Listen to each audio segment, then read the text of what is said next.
Un singur cetățean al Republicii Populare Române.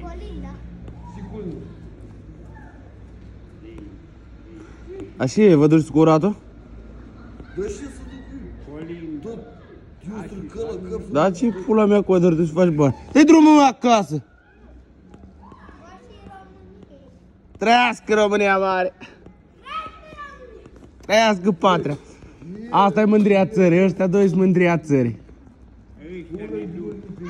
Ei, voi sunteți mândria țării, nu sunt și voi doi sunteți mândria țării. Care? Voi doi! Eu?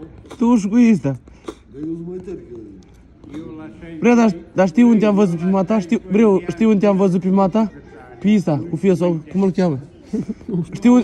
Știi unde am văzut prima ta? Te-am văzut pe YouTube, bre. Da, dar și eu urmăresc YouTube-ul. Care sunt? Dar și căutai pe... Dar și căutai pe YouTube. Scrie acolo Bețiv 2012. A, 13. Cum poți să-l ștergi? Bă, dar nu poți să le ștergi. Așa e așa mereu, Bețiv 2013. Cine le-a postat? A, nu, acum trebuie să faci alta. Bețiv 2020. 21. 2021. Bă, de ce așa fericit azi? Da, prea se mă interesează. A?